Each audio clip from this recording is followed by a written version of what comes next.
On today's podcast, I'm here with Joan Mauté, and Joan is a licensed Reiki master teacher with the International Center for Reiki Training, and she's from and teaches in Hawaii. She's been teaching there for 27 years, and I was just telling her what a dream to go to Hawaii, one of the historically significant places for Reiki, and take a class. And so if you are ever needing to review a class or take Reiki for the first time, why not do it in Hawaii? And I wanted to invite her to come and talk to us about that today. So welcome, Joan.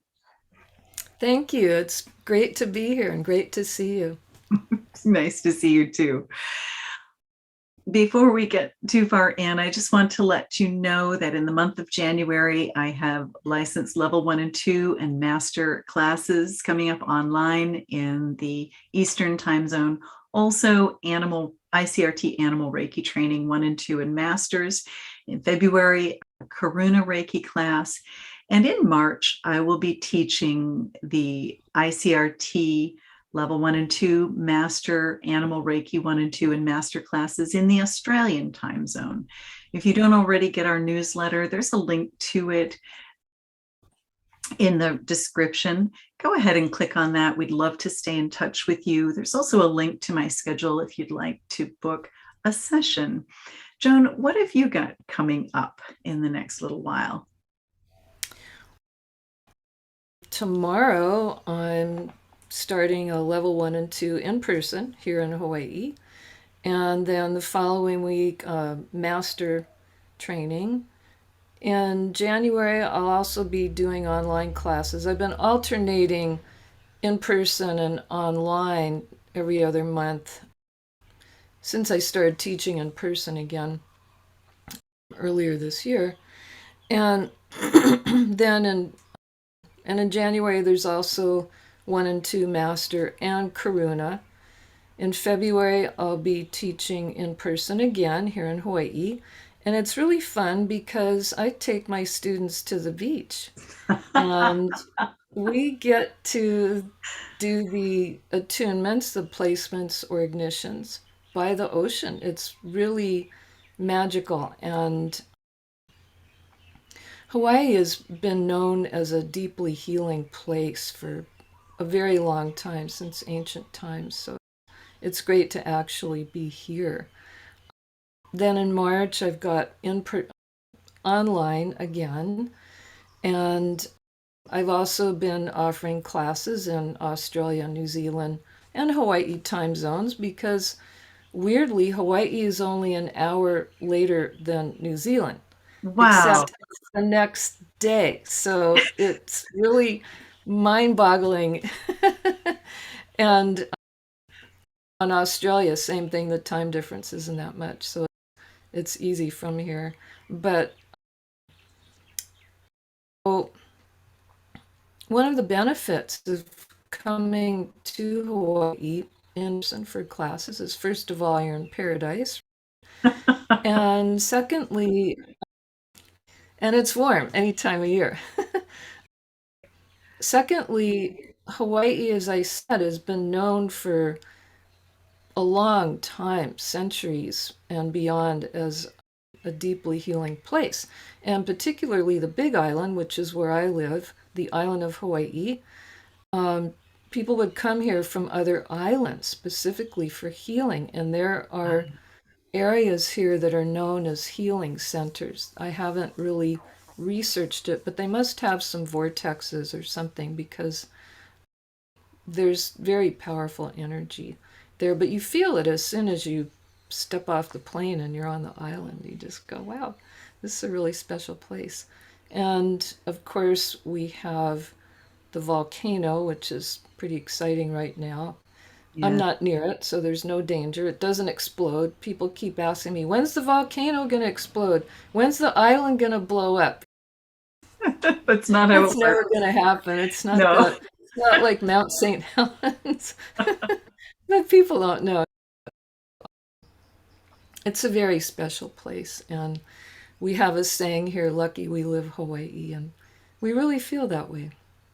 I love that, Joan. Thank you. Listen, before we go too far in, I'm just going to invite everyone to bring your hands together in Gasho and just close your eyes and activate your Reiki energy.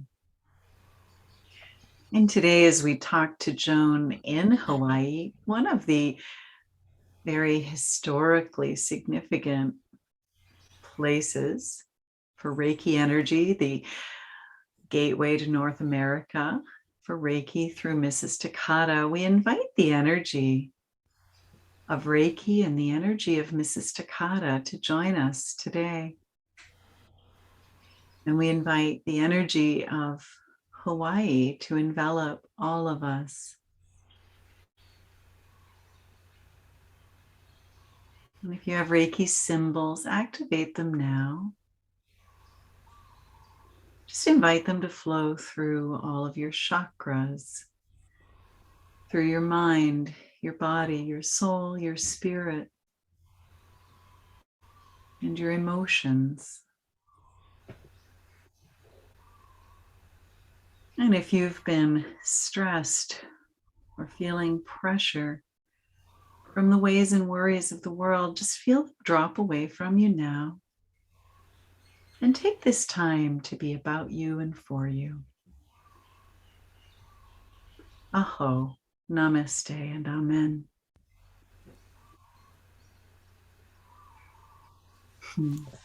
That was beautiful. Thank you. Oh, thank you, Joan. I just really was so excited to talk with you and just bring the energy of Hawaii, that beautiful healing energy, and of Mrs. Takata's beautiful soul into us. She shows up in a lot of my Reiki sessions, and so does Yusui Sensei and Dr. Hayashi. And it's so lovely to be able to represent them today and talk a little bit about Hawaii. And you were born there in Hawaii. So is that right? Or you've lived there much? No, I wasn't born here, but I've lived here almost my whole life. Okay. So it's something that you're very used to, whereas it's so incredible to so many of us. But tell me a little bit about the history of Reiki in Hawaii, if you would. Okay. Our history here, of course, starts with Hawaii Takata Sensei. When she went to Japan and studied with Dr. Hayashi, it was right before World War II. And most people are aware that the big disaster in Pearl Harbor happened on December 7th. And so when she came back, it was right before that event happened. They were planning it. And so when Dr. Hayashi came over to give her third level initiation, she had already moved to Honolulu. When she first came back from Japan, she opened a clinic here on the Big Island. Mm-hmm. And the building still exists. It's on the other side of the island. It's a chiropractic clinic, Klein Chiropractic. And if anyone's interested, if they're here, you could contact them and go there if you like and see the little shrine that he, excuse me, set up for her there. And he found her old sign under the house and hung it up. It's very sweet. Close friends with William Rand, and he calls me up one day and he goes, "Hey, I want to go to Mrs. Hayashi's original clinic and do a little video about her there, about her life." And he had already gotten permission. And so he came over and we went over there and did that. And it was really the first that I knew that's where it was, where it started here. And the energy there was so sweet. You could just feel her sweetness radiating throughout the building. So it was just wonderful. And I actually ended up teaching a class there. When we were there, I said, "William, wouldn't it be cool to teach a class here? It'd be so full circle. He goes, yeah, you should do that. So I did. And it was fun. It wasn't the greatest venue because now it's on a really busy street, but Okay. still, it just seemed really appropriate in some way. But then she moved to Honolulu. It's a bigger city and she had more work. And by that time, she was known as a very respected healer. And after Dr. Hayashi was here, he went back to Japan. And that's when remember, he worked for the military. Right? He was a doctor in the Navy. And so he gets whisked off and interrogated, and all that drama happened. And meanwhile, Mrs. Takata was still here and working. And also, Usui's original Gakkai had gone underground because during the war, it just wasn't safe to stand out in any way. And then afterwards, when the US took over and wanted all healing practitioners to be licensed and regulated, they didn't want any part of that. So as far as Mrs. Takata knew, because she had lost all contact with them. She Hmm. thought that maybe they'd all been killed and that maybe she was the only Reiki master left in the world. Because they went underground in Japan, Reiki was being lost there. People started forgetting about it. The Gakkai was now like a secret society. Hmm. And so we're so grateful that Mrs. Takata had Reiki and that she was using it and promoting it and teaching it here in the West. Otherwise, who knows what might have been essentially Might have lost. been lost. I've often Yeah, thought that, and I'm often just so thankful to Mrs. Takata. yeah, absolutely. And then it's ironic that at some point, practitioners from the West were going to Japan and reintroducing it there. And my understanding is that there is now more of a Western style of Reiki that we practice and also teach, which came from Mrs. Takata. And then and it's more practical in a lot of ways. And I think that's why she made the changes that she did in Reiki to make it practical for Westerners. In Yes. Japan, it's often used and taught as more of a spiritual practice, and then the healing is still a part of Second, it, but not the it's primary secondary though, focus. isn't So, it? Yeah. yeah, so I think it's fascinating that we have these different styles, and of course, they're all good. One of the benefits, I know Mrs. Takata came up with hand positions, and prior to that, Reiki, you relied on your intuition. And what an innovation that was, because suddenly, even if you weren't comfortable with your intuition or you weren't sure how reliable it was, you could still practice Reiki. And so she really did bring some wonderful changes to Reiki that made it more accessible to people. And I think it'd be so neat to be there in Hawaii and feel all of that. What do you think is so special about Hawaii energetically? You mentioned that it does have a special energy. I know that it does. People who go there never want to leave. And you see a lot of the great spiritual practitioners, the Doreen Virtues and Wayne Dyers and all of these people, they moved to Hawaii, the William Rands. And but there is really something special about Hawaii. Can you tell us a little bit about that, the energy? Of course, it takes a certain person to feel the energy. Not everybody is sensitive to energy.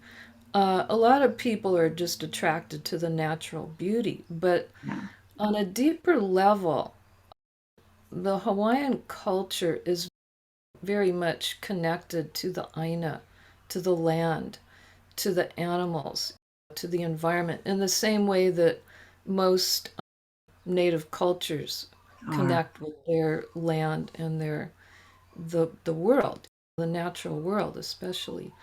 And I think that because that is more prevalent here and openly practiced here, that people feel it more. And it naturally feels good.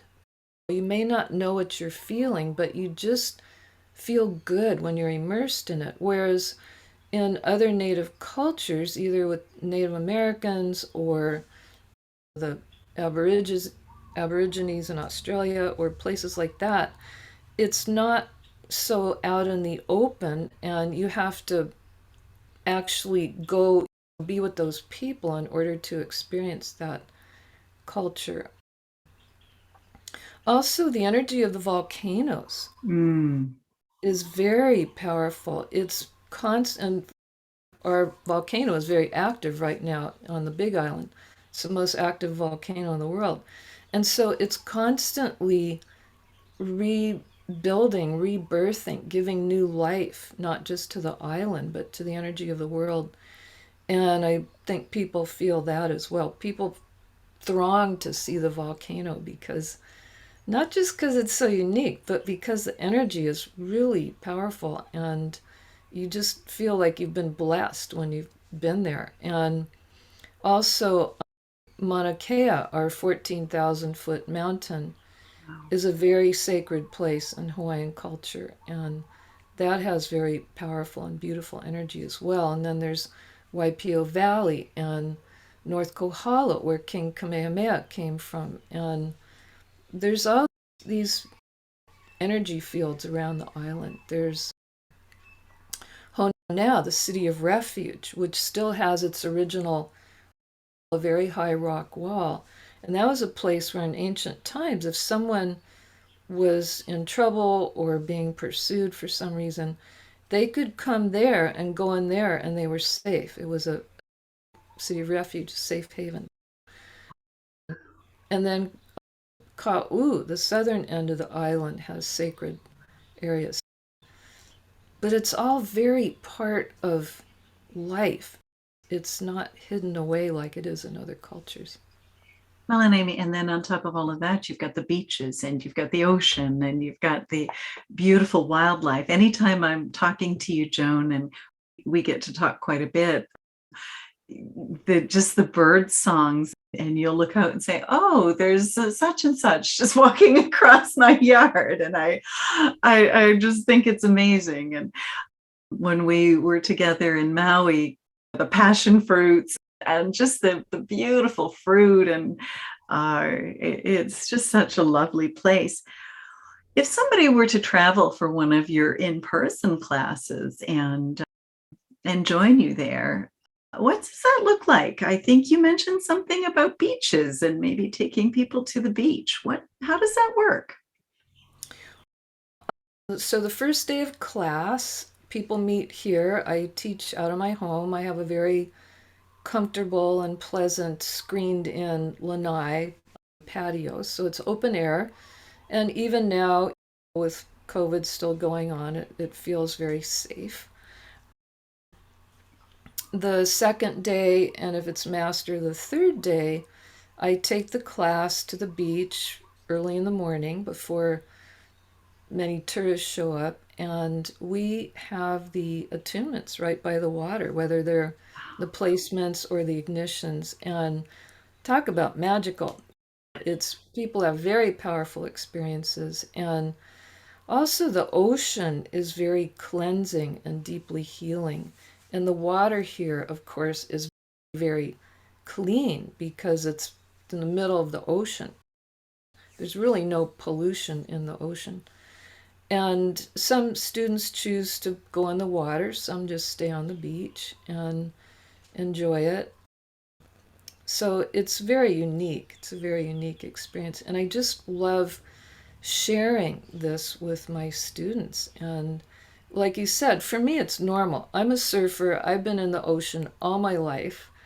But I don't take it for granted in any way.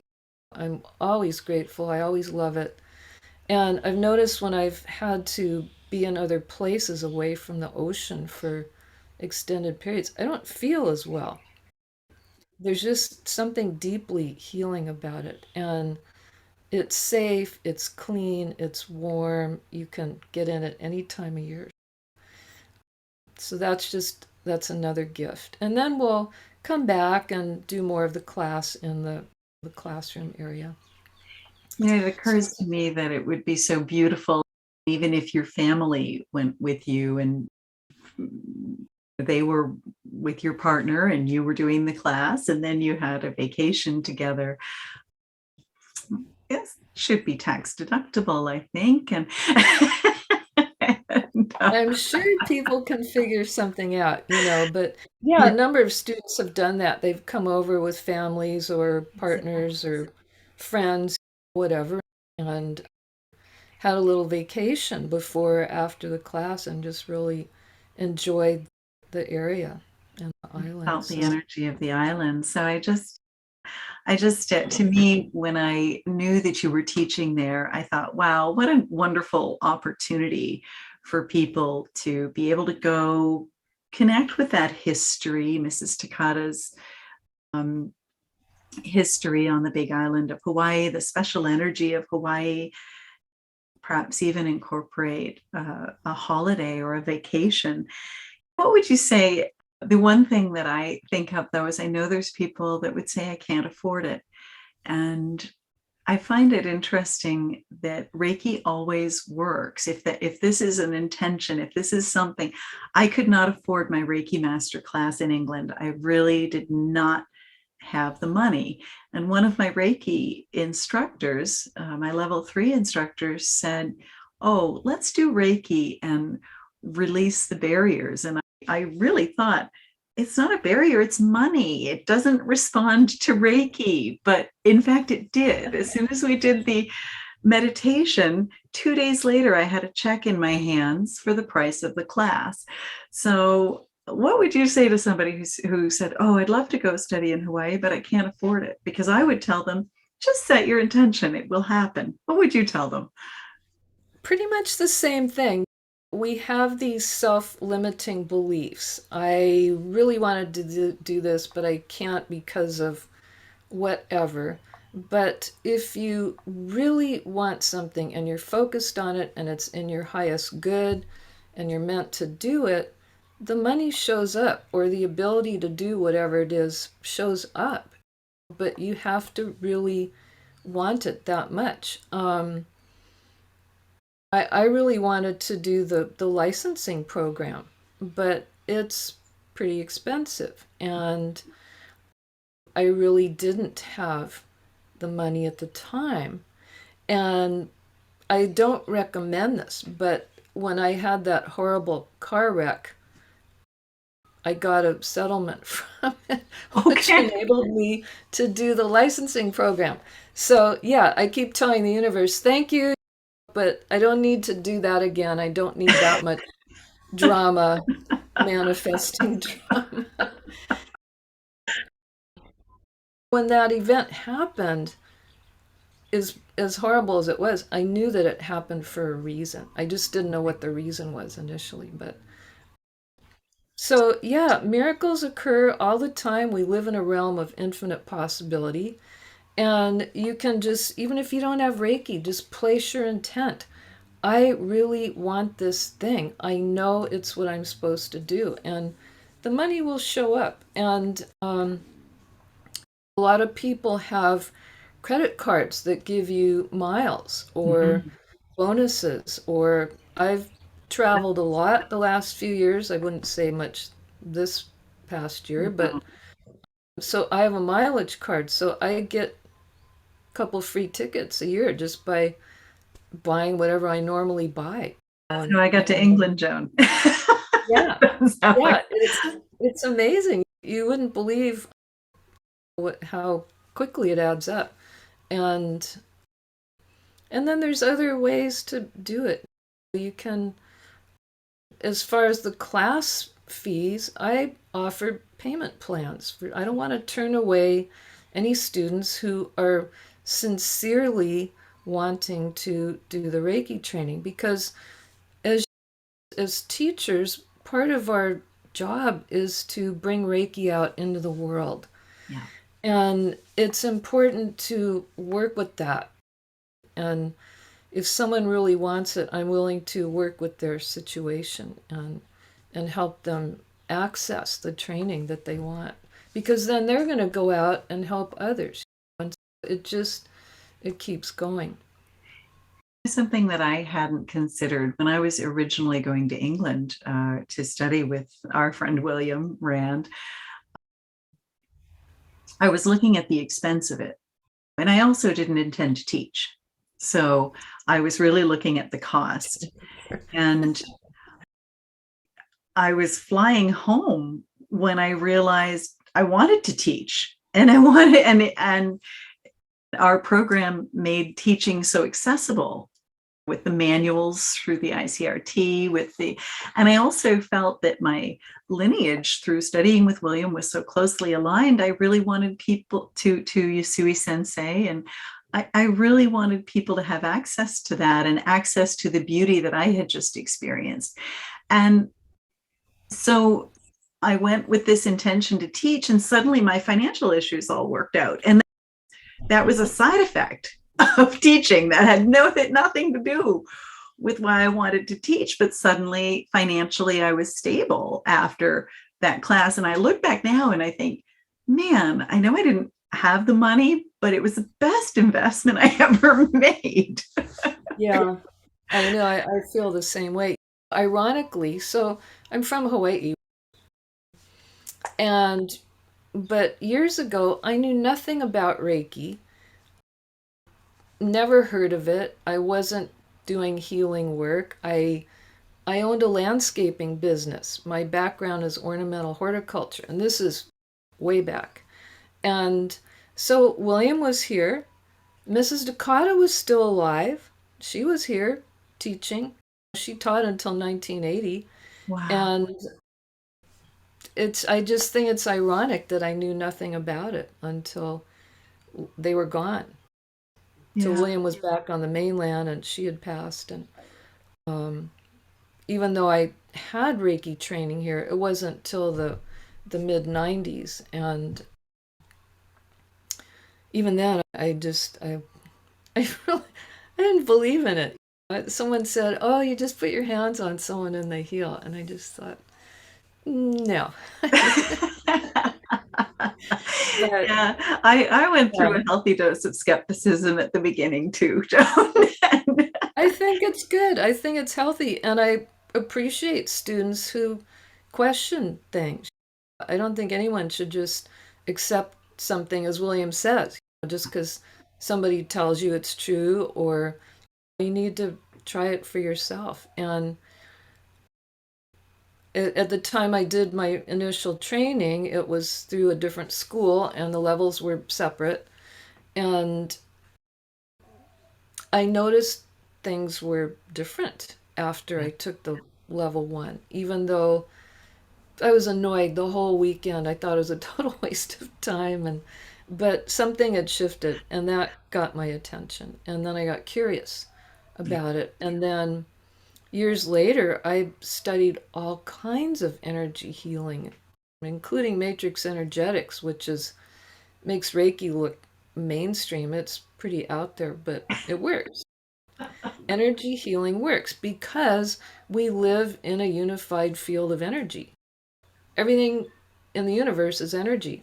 Everything is All energy. physical things are energy, and we can shift the energy fields with our positive intent and focus. And I love the beauty and simplicity of Reiki because anybody can do it.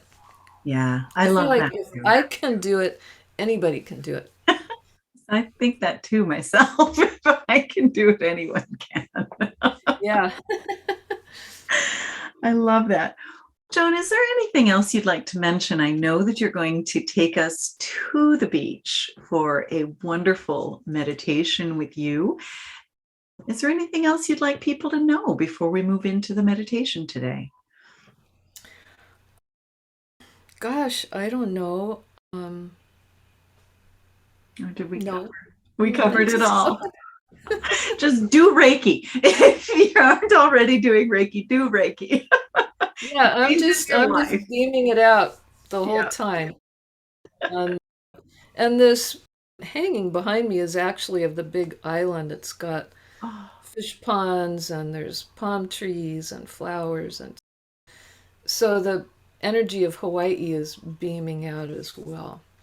I can feel it. And Joan, that it's my intention to come and visit you just as soon as I can. So my husband and I will be there and hopefully take in one of your classes when we're there too. So I just want to say thank you to you and thank you to the listeners, because I am going to leave you. We're going to leave you in Joan's meditation after this. Joan, thank you for being here today. I really Thank appreciate you. it. Okay. And I want to invite everybody else to just enjoy the meditation and the beach that Joan is leaving us with.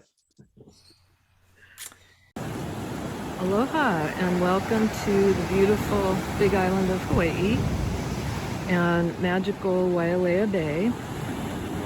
We're here to experience your meditation by the ocean of love and light. This is a very special place, a deeply healing place. And I invite you to visualize yourself here, feeling the warm sand underneath you, breathing in the freshness of the salty sea air, feeling empowered, invigorated, enlivened, feeling the deep healing power of the sand beneath you, the dense earth energy flowing up into your body and making you feel grounded, centered, balanced, empowered, confident, and strong.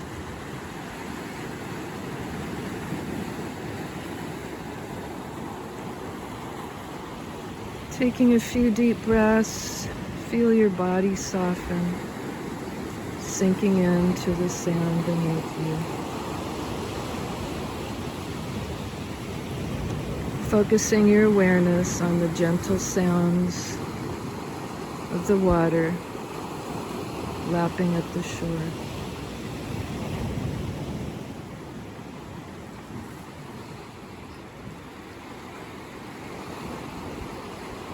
Feeling the power and magic, the essence of the ocean, seeping into your heart and your soul. Bringing you healing in whatever way you need. Feeling your body soften, opening to receive any healing that comes with this experience. And feeling your mind soften, opening to receive any insights, inspirations, intuition that comes with the gift of this healing. And feeling your heart and your soul and your spirit soften, opening to receive whatever comes to you during these few minutes of quiet meditation.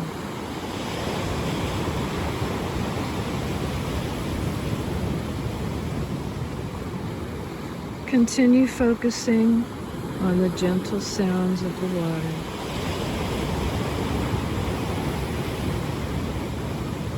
And breathing softly, gently closing your eyes. Allowing the ocean of love and light to take you on your special healing journey.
allowing your journey to come to its natural conclusion.